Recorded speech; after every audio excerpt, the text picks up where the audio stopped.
हाँ जी बाबा जी, राज स्वामी जी। बाबा जी मेरी विनती है, मैं आपकी बदौलत में यहाँ खड़ा हूँ सर। बाबा जी मेरा 2010 में एक पैर कट गया था। बाबा जी मैं चल नहीं सकता था, थोड़ा बहुत भी नहीं। आपकी मेहर हुई है तो मैं यहाँ पर आपके सामने मैं खड़ा हूँ। बेटा देखो, कोई भी इंसान नहीं जिन्हें कदे दुख नहीं देखिया, और ना ही कोई इंसान है ਜਿਹਨੂੰ ਸਾਰੀਆਂ ਚੀਜ਼ਾਂ ਮਿਲ ਗਈਆਂ ਜੋ ਉਹ ਚਾਹੁੰਦਾ ਹੈ। ਇਹ ਦੁੱਖ ਸੁੱਖ ਜ਼ਿੰਦਗੀ ਦਾ ਹਿੱਸਾ ਹੈ। ਇਸ ਕਰਕੇ ਆਪਾਂ ਤਾਂ ਉਹਦੇ ਭਾਣੇ 'ਚ ਰਹਿਣਾ ਹੈ। ਜੋ ਤਿਸ ਭਾਵੇ ਨਾਨਕਾ ਸਾਈ ਗੱਲ ਚੰਗੀ। ਜੇ ਆਪਾਂ ਉਹਦੇ ਭਾਣੇ 'ਚ ਰਵਾਂਗੇ ਬੇਟਾ, ਉਹ ਹਿੰਮਤ ਦੇਊਗਾ ਕਿ ਆਪਾਂ ਜ਼ਿੰਮੇਵਾਰੀਆਂ ਪੂਰੀਆਂ ਕਰ ਸਕੇ। ਸਾਡੇ ਵਿੱਚ ਤਾਕਤ ਨਹੀਂ ਗੀ। ਇਨਸਾਨ ਤੋਂ ਤਾਂ ਆਪਣਾ ਖੁਦ ਦਾ ਸਰੀਰ ਨਹੀਂ ਸੰਭਾਲਿਆ ਜਾਂਦਾ, ਬਾਕੀ ਉਹਨੇ ਕੀ ਸੰਭਾਲਣਾ ਸੀਗਾ ਬੇਟਾ। ਸੋ ਜੇ ਆਪਾਂ ਉਸ ਦਾਇਰੇ ਵਿੱਚ ਆ ਕੇ ਉਹਦਾ ਸ਼ੁਕਰ ਕਰਾਂਗੇ, ਉਹਦੇ ਭਾਣੇ 'ਚ ਰਵਾਂਗੇ, ਉਹਨੇ ਆਪਣੇ ਆਪ ਇੰਨੀ ਬਖਸ਼ਿਸ਼ ਕਰਨੀ ਹੈ ਕਿ ਆਪਾਂ ਜ਼ਿੰਮੇਵਾਰੀਆਂ ਵੀ ਨਿਭਾ ਸਕੀਏ ਔਰ ਆਪਣੇ ਆਪ ਨੂੰ ਉਹਦੇ ਲਾਇਕ ਵੀ ਬਣਾ ਸਕੀਏ। बाबा जी, आप मेरी लाइफ के बारे में सब कुछ जानते हो, आपको पता है मेरे साथ क्या हुआ है। फिर भी मेरे पेरेंट्स चाहते हैं कि मैं दोबारा एक बार अपने बारे में सोचूं। बेटा अगर आप देखेंगे ना कि ये जो हवाई जहाज उड़ाते हैं एयरफोर्स वाले, अगर उनका किसी का एक्सीडेंट हो जाता है ना, कि मन में डर ना बैठ जाए, एकदम उसको दूसरे हवाई जहाज में बिठाकर उसको कहेंगे उड़ान भर। अब बेटा जिंदगी में बहुत उतार चढ़ाव आएंगे, मगर हर एक उतार चढ़ाव को लेकर हम डर के बैठ जाएं तो जिंदगी गुजारी नहीं जाएगी बेटा। माँ बाप जो भी सोचते हैं आपकी बेहतरी के लिए सोचते हैं। बाबा जी, मैं फिर भी चाहती हूँ कि मुझे अपने आप पे भी भरोसा नहीं है। फिर भी मैं एक बार ये चाहती हूँ कि आप जो कहोगे मैं वही करूँगी, जो आपको सही लगेगा मैं वही करूँगी। नहीं बेटा, मेरे लिए तो सभी अच्छे हैं, मैं किसी को थोड़ी बुरा कहूँगा बेटा। ये तो बेटा इंसान सभी अच्छे हैं, सिर्फ फर्क ये है कि जब मालिक हमें इकट्ठा करता है, किसी की एक सोच है, दूसरे की दूसरी सोच है, इसीलिए हम इन गिले शिकवों में पड़ जाते हैं। सो इसलिए मैं नहीं किसी की परख कर सकता बेटा। सो आप, नतीजा तो आपको भुगतना पड़ेगा, इसलिए आपने देखना है। मगर जो माँ बाप कहते हैं उसके ऊपर ध्यान जरूर दें, क्योंकि जिंदगी अकेले गुजारना बहुत मुश्किल हो जाती। बाबा जी मेरा सवाल है, जो हम लंगर बनाते हैं और लकड़ उसमें डालते हैं तो उसमें घुन लग जाता है। क्या बनाते हैं? जो अपना दीमक जिसको बोलते हैं, जी जी दीमक लग जाती है और वो लकड़ हम जलाते हैं, जी। तो उसका भार जलाने वाले पे चढ़ता है या खाने वाले पे भी चढ़ता सभी पे। है जी? सभी पे चढ़े ना। हाँ बेटा देखो, कर्म तो जो सांस भी आप ले रहे हैं ना, हाँ जी। उससे भी बनेगा। चलिए। क्योंकि वातावरण में भी कई छोटे छोटे कीड़े होते हैं जो आपको दिखाई भी नहीं देते। हाँ जी। सो बेटा कर्म तो हर एक चीज से बनता है, मगर कुछ ऐसे कर्म हैं जो हम अपनी जिंदगी में अच्छे बर्ताव से, सेवा से हम पूरे कर सकते हैं, और कोई ऐसे कर्म हैं जिनके लिए वापस भी आना पड़ सकता है। तो जानकर आप कोई गलत काम मत करें। मगर अब कोई कहे कि जी घर में चूहे आ गए हैं तो मैं अगर इनको पकड़ के बाहर फेंकूंगा तो मेरे पे कर्म पड़ेंगे कि नहीं पड़ेंगे? अगर उसके ऊपर आपने दया कर दी, कल को बीमारी हो गई तो फिर भुगतना तो पड़ेगा ना। बाबा जी, दिवाली, दशहरा, होली वगैरह जो त्योहार होते हैं, क्या वो मनाने चाहिए? बड़ी खुशी से, क्या फर्क पड़ता है। ठीक है। मगर बेटा देखो, ये जितने भी त्योहार हैं ना, इनके पीछे एक सोच है। हम तो सोचते हैं कि जी मौज मेला कर लो और त्योहार हो गया, मगर जो सोच है उसको भी तो याद करें ना। अब दिवाली क्यों मनाई जाती है? सिखों का जो दिवाली के साथ संबंध है वो अलग है। उस वक़्त गुरु साहब वापस आए थे। जो हिंदुओं का संबंध है वो अलग है कि राम जी वापस आए थे। ठीक है ना? तो उस सोच को समझकर आप उस चीज को मनाएंगे तो अलग बात है। मगर अगर हम सोचें कि जी दिवाली के लिए तो मैंने जाके जुआ खेल लेना है या मैंने और कुछ कर लेना है, तो वो तो फिर मकसद ना हुआ। बाबा जी मेरा दूसरा क्वेश्चन है कि जो सत्संग के बाद जो प्रसाद मिलता है तो क्या उसका नित नियम बनाना चाहिए कि रोज खाना ही खाना है? वो आपके ऊपर मुनसर है, खाएं ना खाएं। ठीक है। बाबा जी नामदान लेने के बाद जिसने संत मत के उसूलों को जानबूझकर तोड़ दिया है, क्या वो भजन सिमरन में दोबारा तरक्की कर सकता है? नहीं बेटा, अगर देखो जिंदगी देती है सीखण वास्ते।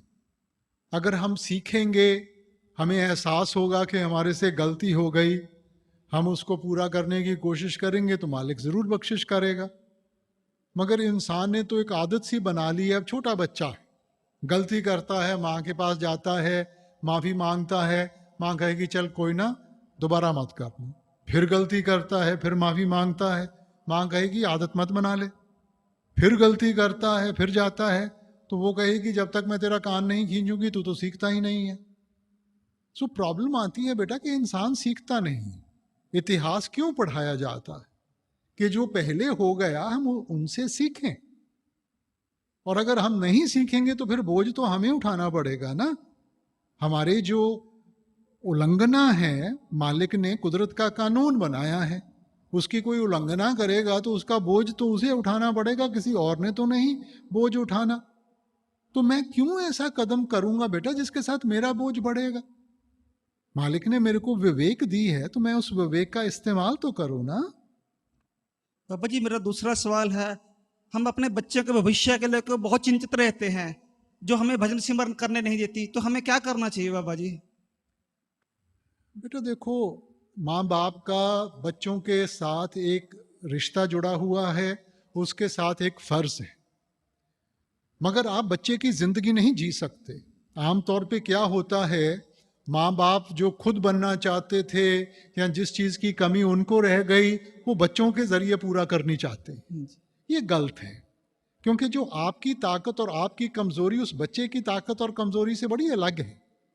सो माँ बाप की तो इतनी जिम्मेवारी बनते ही है कि वो जितना कर सके बच्चे के लिए करें, ऐसा वातावरण बनाएं कि बच्चा अपने पैरों के ऊपर खड़ा हो और खुद सोचने की क्षमता रखे। मगर उसकी जिंदगी जीने की कोशिश मत करें, क्योंकि वो उसकी ताकत शायद हो ना हो। सो आपने तो सहारा देना है। हाँ जी, भजन सिमरन करने का बल रखना बाबा जी। ਬਾਬਾ ਜੀ ਆਪਾਂ ਡੇਲੀ ਲਾਈਫ 'ਚ ਜਿਵੇਂ ਵੀ ਡੇਲੀ ਐਕਟੀਵਿਟੀਜ਼ ਕਰਦੇ ਆਂ, ਪਰ ਸ਼ਾਮ ਨੂੰ ਇੱਕ ਗਿਲਾ ਰਹਿ ਜਾਂਦਾ ਵੀ ਸਾਡਾ ਵਜੂਦ ਕੀ ਆ ਉਰੇ, ਤੇ ਸੱਚ ਜਿਹੜਾ ਹੈ ਉਹਦਾ ਅਹਿਸਾਸ ਕਿਵੇਂ ਹਮੇਸ਼ਾ ਸਾਡੇ ਦਿਮਾਗ 'ਚ ਰਵੇ।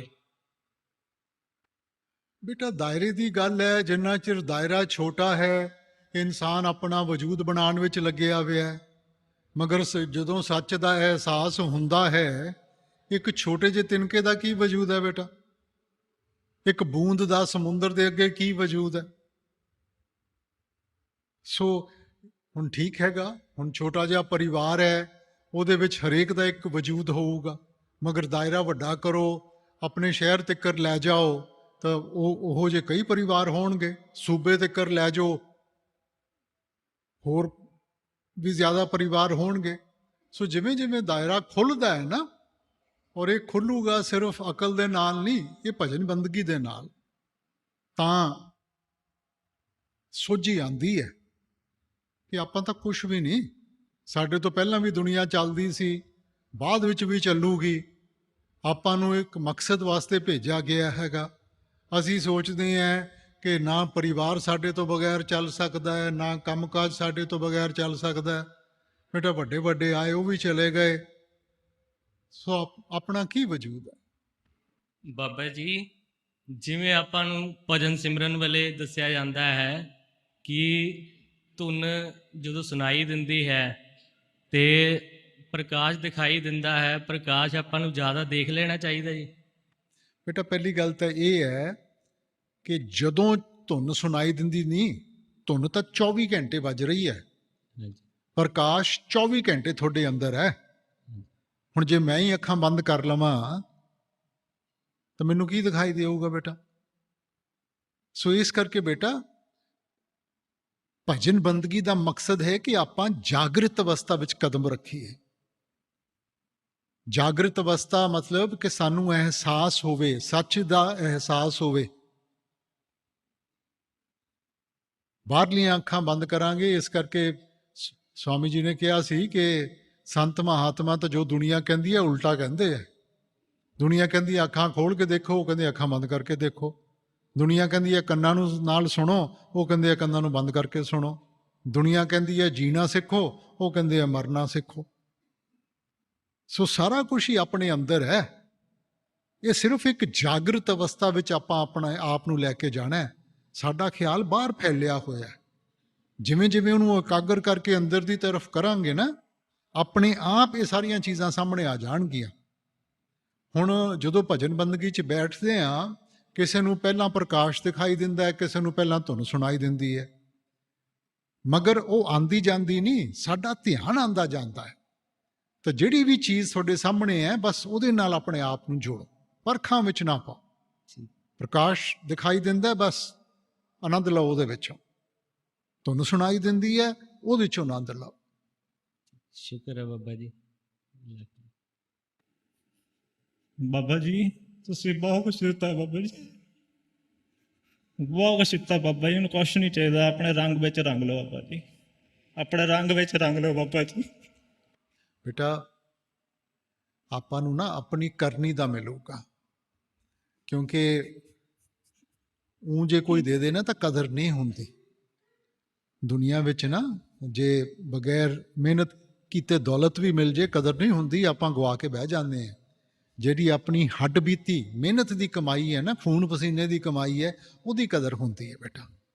ਉਸੇ ਤਰ੍ਹਾਂ ਭਜਨ ਬੰਦਗੀ ਵਿੱਚ ਵੀ ਨਾ, ਜਦੋਂ ਆਪਾਂ ਮਿਹਨਤ ਕਰਾਂਗੇ, ਤੁਸੀਂ ਇੱਕ ਕਦਮ ਚੁੱਕੋਗੇ, ਉਹ 10 ਚੁੱਕੋ, ਔਰ ਉਹਦੀ ਕਦਰ ਪਊਗੀ, ਉਹੀ ਸੰਭਾਲ ਸਕਾਂਗੇ। ਅਸੀਂ ਮੰਗਦੇ ਰਹਿੰਦੇ ਹਾਂ, ਜੇ ਉਹਨੇ ਸਾਡੀ ਮੰਗ ਸੁਣ ਕੇ ਦੇ ਵੀ ਦਿੱਤਾ ਤਾਂ ਸਾਡੇ ਤੋਂ ਸੰਭਾਲਿਆ ਨਹੀਂ ਗਿਆ, ਤਾਂ ਬੇਟਾ ਨੁਕਸਾਨ ਫਿਰ ਆਪਣਾ ਹੈ। ਸੋ ਇਸ ਕਰਕੇ ਆਪਣੀ ਕਰਨੀ ਦੇ ਜ਼ਰੀਏ ਕਰੋ। ਬਾਬਾ ਜੀ ਪਹਿਲੇ ਮੈਨੂੰ ਤੁਹਾਡੀ ਬਹੁਤ ਤਰਫ ਰਹਿੰਦੀ ਸੀ ਬਾਬਾ ਜੀ, ਬਹੁਤ ਜ਼ਿਆਦਾ। ਕਿੱਦਾਂ ਬਾਬਾ ਜੀ ਜ਼ਿੰਮੇਵਾਰੀਆਂ ਸਮਝਦਾ ਪਿਆ, ਤਾਂ ਉਸ ਕਰਕੇ ਬਾਬਾ ਜੀ ਥੋੜਾ ਬਸ ਮੈਂ ਦੂਰ ਹੋ ਰਿਹਾ ਬਾਬਾ ਜੀ। ਮੈਂ ਕੋਸ਼ਿਸ਼ ਕਰਦਾ ਮੈਂ ਆਪਣੇ ਲੜ ਲੱਗਾ ਰਹਾਂ ਬਸ ਬਾਬਾ ਜੀ, ਬੇਟਾ ਇਹੀ ਤਾਂ ਆਪਣੀ ਲੜ ਤਰਾਸ ਲੱਗਾ ਰਹਾਂ ਬਾਬਾ ਜੀ ਤੁਹਾਡੇ ਬਸ। ਨਹੀਂ, ਹੁਣ ਜ਼ਿੰਮੇਵਾਰੀਆਂ ਸਾਡੇ ਤੋਂ ਤਾਂ ਪੂਰੀਆਂ ਨਹੀਂ ਹੋਣ ਲੱਗੀਆਂ। ਜਿੰਨਾ ਚਿਰ ਉਹਦੀ ਬਖਸ਼ਿਸ਼ ਨਾ ਹੋਵੇ, ਆਪਾਂ ਕਿੱਥੋਂ ਪੂਰੀਆਂ ਕਰਾਂਗੇ ਬੇਟਾ। ਸਗੋਂ ਸਾਨੂੰ ਤਾਂ ਜਦੋਂ ਜ਼ਿੰਮੇਵਾਰੀਆਂ ਨਾਲ ਜੁੜਦੇ ਆ, ਹੋਰ ਆਪਣੇ ਭਜਨ ਬੰਦਗੀ ਕਰਨੀ ਚਾਹੀਦੀ ਹੈ। ਆਪਾਂ ਉਲਟਾ ਕਰਦੇ ਹਾਂ। ਜਦੋਂ ਵੀ ਜ਼ਿੰਮੇਵਾਰੀਆਂ ਆਉਂਦੀਆਂ, ਆਪਾਂ ਭਜਨ ਸਿਮਰਨ ਸਭ ਤੋਂ ਪਹਿਲਾਂ ਛੱਡਦੇ ਹਾਂ। ਆਪਾਂ ਨਹੀਂ ਪੂਰਾ ਕਰ ਸਕਦੇ ਬੇਟਾ, ਜਿੰਨਾ ਚਿਰ ਉਹਦੀ ਬਖਸ਼ਿਸ਼ ਨਾ ਹੋਵੇ। ਇਹ ਸਾਡੇ ਤੋਂ ਨਹੀਂ ਨਿਭਾਈਆਂ ਜਾਣੀਆਂ। ਇਹਨਾਂ ਮੋਢਿਆਂ 'ਚ ਜ਼ੋਰ ਨਹੀਂਗਾ ਕਿ ਆਪਾਂ ਇਹ ਜ਼ਿੰਮੇਵਾਰੀਆਂ ਚੁੱਕ ਸਕੀਏ। ਸੋ ਇਸ ਕਰਕੇ ਆਪਣੀ ਲੋੜ ਨੂੰ ਭਜਨ ਸਿਮਰਨ ਕਰਨਾ। ਲੋੜ ਸਾਨੂੰ ਹੈ। ਭਜਨ ਸਿਮਰਨ ਕਰਾਂਗੇ, ਬਖਸ਼ਿਸ਼ ਹੋਊਗੀ, ਤਾਕਤ ਹੋਊਗੀ, ਤਾਂ ਨਿਭਾ ਪਾਵਾਂਗੇ, ਨਹੀਂ ਤਾਂ ਨਹੀਂ ਨਿਭਾ ਪਾਵਾਂਗੇ ਬੇਟਾ। ਬਾਬਾ ਜੀ ਤੁਹਾਡੇ ਵਰਗਾ ਮੁਰਸ਼ਿਦ ਕੋਈ ਨਹੀਂਗਾ ਬਾਬਾ ਜੀ। ਬਾਬਾ ਜੀ ਇੱਦਾਂ ਦਾ ਮੁਰਸ਼ਿਦ ਨਹੀਂ ਲੱਭਣਾ ਪਾਪਾ ਜੀ। ਵੱਡਾ ਛੋਟਾ ਨਾ ਤੁਸੀਂ ਕਰਨਾ। ਭਜਨ ਬੰਦਗੀ ਕਰੋਗੇ ਤਾਂ ਵਡਾਈ ਹੋਊਗੀ। ਇਹ ਤੁਹਾਡੇ ਕਹਿਣ ਦੇ ਨਾਲ ਨਹੀਂ ਕਿਸੇ ਨੇ ਵੱਡਾ ਹੋ ਜਾਣਾ। ਤੁਸੀਂ ਬਣ ਕੇ ਦਿਖਾਓ, ਉਹਦੇ 'ਚ ਵਡਿਆਈ ਹੈ।